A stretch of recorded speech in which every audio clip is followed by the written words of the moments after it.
Hello दोस्तों, ज्ञानबल परिवार में आप सभी का स्वागत है। और आज मैं आप सभी के लिए कॉस्मोस पब्लिकेशन की एक और जो नई बुक है उसके बारे में बताऊंगी और इसकी क्या-क्या इंपॉर्टेंस है। इस बुक से आप क्या-क्या चीजें कवर कर सकते हैं, कौन-कौन से एग्जाम में आप ये बुक पढ़ सकते हैं, वो मैं हर एक चीज आपको बताऊंगी। तो सबसे पहले ये देख लीजिए, ये है सामान्य अध्ययन एनसीईआरटी प्रैक्टिस बुक है और ये बेसिकली एनसीईआरटी बेस्ड है। यानी कि जो एनसीईआरटी जो हमारी क्लासेस होती है 6 टू 12th, उसमें जितने भी इंपॉर्टेंट जो हमारे टॉपिक्स होते हैं, जो सब्जेक्ट होते हैं, उससे रिलेटेड जो हर एक क्वेश्चन जो इम्पोर्टेंट है उसको यहाँ पे इस बुक में शामिल किया गया है। तो यहाँ पे देख लीजिए, वस्तुनिष्ठ प्रश्नोत्तर संग्रह है। यानी कि जो एमसीक्यू जो हमारे क्वेश्चंस होते हैं उस फॉर्म में आपको जितने भी यहाँ पे जो कंटेंट है वो सभी आपको एमसीक्यू के फॉर्म में मिलेंगे। और यहाँ पे अगर सब्जेक्ट की बात करें तो सब्जेक्ट देख लेते हैं कि इस बुक में क्या क्या शामिल किए गए हैं। सब्जेक्ट में इतिहास यानी कि हिस्ट्री, फिर भूगोल, राज्य व्यवस्था, अर्थव्यवस्था और सामान्य विज्ञान।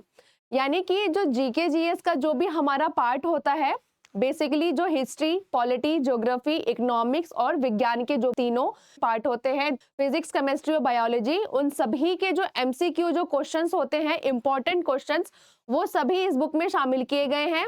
और ये 2024-25 का लेटेस्ट एडिशन है। इसमें देख लीजिए आपको क्या क्या चीजें अपडेटेड मिलेंगी। जो आर्थिक समीक्षा 2022-23 का है वो, इसके बाद 2024-25 का जो अंतरिम बजट था वो भी इसमें शामिल किया गया है। यानी कि जो ही ये बुक है जो मैं आपको बता रही हूँ, ये अप टू डेट है, लेटेस्ट वर्जन है। तो चलिए स्टार्ट करते हैं। सबसे पहले कंटेंट देखेंगे, इसके बाद इसके कुछ क्वेश्चंस देखेंगे कि कैसे कैसे क्वेश्चंस इसमें दिए गए हैं। और जैसा कि मैं आपको बता रही हूँ कि एमसीक्यू है और इम्पोर्टेंट क्वेश्चन है सिर्फ इसमें, तो हर एक चीज हम आज इस वीडियो में देखने वाले हैं। इस बुक के ऑथर की बात करूं तो इस बुक के ऑथर है महेश कुमार बंडवाल सर, जो खुद भी एक आईपीएस ऑफिसर है। तो इससे और आप सभी को पता है कि कॉस्मोस पब्लिकेशन की और भी बहुत सारी बुक्स आती है जो एनसीईआरटी बेस्ड होती है, जो बहुत फेमस है और आपके एग्जाम के लिए टू द पॉइंट होते हैं, रेलिवेंट होते हैं। तो उसी में एक ये बुक आती है, सीरीज नंबर 16। इस बुक की जो सीरीज की बात करें तो 16 है। तो चलिए स्टार्ट करते हैं। सबसे पहले इंडेक्स देखते हैं।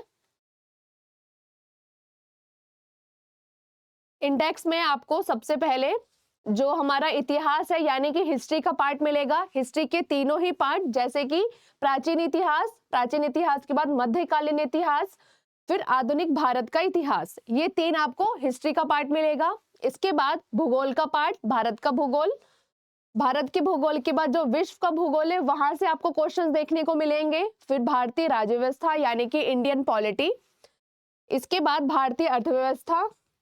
और इसके बाद विज्ञान के जो तीनों ही पार्ट हैं, भौतिक विज्ञान, रसायन विज्ञान और जीव विज्ञान, ये तीनों ही इस बुक में शामिल किए गए हैं। ये देख लीजिए, सबसे पहले थ्योरी दी गई है, डेटा और चार्ट के फॉर्म में आपको हर एक चीज को, हर एक कंटेंट को समझाने की कोशिश की गई है। तो यहाँ पे देख लीजिए, जो इतिहास है उसका एक परिचय यानी कि इंट्रोडक्शन है इतिहास में, कि इतिहास को किस किस पार्ट में कैसे हम डिवाइड करते हैं और कैसे हम पढ़ते हैं। उसका जो भी जो इतिहास का काल है यानी कि जो भी टाइम पीरियड है वो यहाँ पे दिए गए हैं चार्ट के फॉर्म में। ये आधुनिक भारत का है। आधुनिक भारत में जो यूरोपीय कंपनी है वो, फिर मुगल साम्राज्य का जो विघटन हुआ और अंग्रेजों की भारतीय विजय, ये तीनों को यहाँ पे जो इनका जो टेबल है, टाइम पीरियड है, उसके अकॉर्डिंग यहाँ पे चार्ट के थ्रू आपको समझाने की कोशिश की गई है। सबसे पहले प्राचीन भारत में देख लीजिए, ये है क्वेश्चंस। यहाँ से हमारे जो हिस्टोरिकल सोर्सेस होते हैं वहां से जो जो क्वेश्चन अभी तक जो पूछे गए हैं एग्जाम में और जो इम्पोर्टेंट है वो यहाँ पे शामिल किए गए हैं। मैं आपको बता दूं एक दो क्वेश्चन पढ़ के। सबसे पहला क्वेश्चन है कि निम्नलिखित में से किस स्रोतों से भारतीय इतिहास के विषय में जानकारी प्राप्त होती है। और इसके चार ऑप्शन हैं। फिर ऐसे ही अष्टांग हृदय संहिता निम्नलिखित में से किससे संबंधित है। यानी कि जो जो क्वेश्चंस मैंने आपको दिखाए वो इंपॉर्टेंट है और एमसीक्यू के फॉर्म में है। कि सबसे पहले आप थ्योरी पढ़ेंगे, कोई भी जो, या तो कॉस्मोस पब्लिकेशन की जो अदर जो संक्षिप्त इतिहास है, या फिर अगर आपको भूगोल का पार्ट कंप्लीट करना है तो आप वहां से भारत का भूगोल या विश्व का भूगोल, जो इनका एनसीईआरटी बेस्ड जो बुक आती है थ्योरी में, वो पढ़ेंगे। उसके बाद अगर आपको प्रैक्टिस के तौर पे क्वेश्चंस लगाने हैं एमसीक्यू के फॉर्म में, तो आप ये बुक लेके आप अपना जो भी एमसीक्यू का पार्ट है वो कंप्लीट कर सकते हैं। तो ऐसे ऐसे आपको यहाँ पे क्वेश्चन दिए गए हैं। इसके बाद ये सिंधु घाटी सभ्यता है, उसके क्वेश्चन है। इसके बाद वैदिक, बौद्ध धर्म, जैन धर्म, भागवत, वैष्णव एवं शैव धर्म, महाजनपद काल, मौर्य, गुप्ता, गुप्तोत्तर, भारतीय, ये पूर्व मध्यकाल। मतलब ऐसे जो भी आप यहाँ पे देख रहे हैं वो सभी एमसीक्यू के फॉर्म में ये बेसिकली ये बुक बनाई गई है। ये है विविध, विविध में जो भी क्वेश्चंस आपके रह गए होंगे वो, और मिसलिनियस का पार्ट। इसके बाद ये है यूरोपीय कंपनी का आगमन, यानी कि आधुनिक भारत का इतिहास का ये क्वेश्चन यहाँ पे स्टार्ट होता है। सबसे पहला क्वेश्चन है कि वास्को डी गामा कालीकट बंदरगाह पर किस वर्ष पहुंचा था। यहाँ पे 3 ऑप्शन है, जिसमें से आप सभी को आंसर पता है कि ऑप्शन नंबर जो बी है 1498 ईसा में वास्को डी गामा है वो इंडिया पहुंचे थे। और उसके बाद दूसरा क्वेश्चन है कि लंदन में ब्रिटिश ईस्ट इंडिया कंपनी के गठन के समय भारत का मुगल बादशाह कौन था। तो ऐसे आपको क्वेश्चंस मिलेंगे, इंपॉर्टेंट है, जो अगर आप थ्योरी भी पढ़ेंगे उसके बाद अगर आपको याद करने के लिए या फिर मोर प्रैक्टिस के लिए आपको प्रैक्टिस करना है तो आप यहाँ से क्वेश्चंस लगा सकते हैं। जो भी है एनसीईआरटी बेस्ड आपको मिलेंगे। हम यहाँ इसके बाद भूगोल का पार्ट देखते हैं कि भूगोल के पार्ट में क्वेश्चंस कैसे दिए गए हैं। ये है भूगर्भिक संरचना यानी कि ज्योग्राफिकल स्ट्रक्चर। यहाँ पे क्वेश्चन है कि भारत में सर्वाधिक कोयला किस क्रम की चट्टानों में पाया जाता है। और इसके बाद अपवाह तंत्र, जलवायु, मृदा।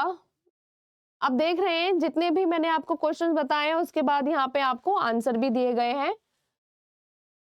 तो विविध, मिसलेनियस, ये है आपका विश्व भूगोल का पार्ट। जलवायु, वायुमंडल, जलवायु, प्राकृतिक वनस्पति, कृषि, खनिज, उद्योग, परिवहन, जनसंख्या। ये है हमारा की फीचर्स ऑफ इंडियन कॉन्स्टिट्यूशन यानी कि पॉलिटी का पार्ट। तो आपने देखा कि कैसे यहाँ पे जो क्वेश्चंस है एमसीक्यू के फॉर्म में है।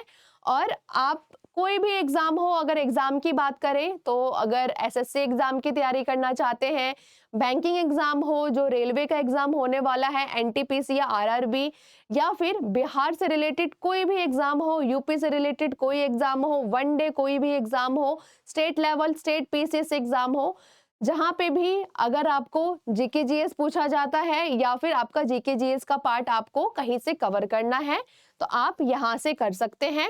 जो भी यहाँ पे कंटेंट है टू द पॉइंट है, अपडेटेड है, जैसा कि मैंने आपको स्टार्टिंग में ही बताया। तो ये बुक लेके आप अपना जो जीके जीएस का पार्ट है उसको कवर कर सकते हैं, अपनी प्रैक्टिस बहुत अच्छे से कर सकते हैं। और अगर मैं आपको बताऊं कि ये बुक आपको कहाँ कहाँ मिल जाएगी, ऑफलाइन और ऑनलाइन दोनों ही जगह मिल जाएगी। ऑनलाइन की बात करें तो ज्ञानबल.com हो, फ्लिपकार्ट हो या अमेजन हो, कोई भी ऑनलाइन का प्लेटफॉर्म हो, वहां से आपको ये बुक 50% डिस्काउंट में या 55% डिस्काउंट जो कि ज्ञानबल.com देता है, अब वहां से जाके इजिली ये बुक ले सकते हैं। अगर आपको ऑफलाइन चाहिए, अपने नियर बाय किसी बुक शॉप से चाहिए, तो वहां पे भी आपको ये book pan India easily available है। तो अपनी तैयारी बहुत अच्छे से जारी रखिए, जैसे आप पढ़ते हैं बहुत ज़्यादा मॉक लगाइए, क्योंकि आपका मेंस का एग्जाम है, आपके एनटीपीसी का एग्जाम है जिसमें बहुत कम टाइम है। अप्रैल में शायद आपका दरोगा का जो बिहार दरोगा है उसके भी फॉर्म जो नोटिफिकेशन है वो आ जाएगा, उसके बाद फॉर्म स्टार्ट हो जाएंगे। तो आपके पास 2025 में बहुत टाइम है, बहुत सारे फॉर्म्स आने वाले हैं, वैकेंसीज बहुत सारी है। तो आप अपना जीके जीएस का पार्ट अगर करना चाहते हैं तो यहाँ से इस बुक से कर सकते हैं। मिलते हैं एक नई वीडियो में एक नई बुक के साथ, तब तक के लिए थैंक यू सो मच।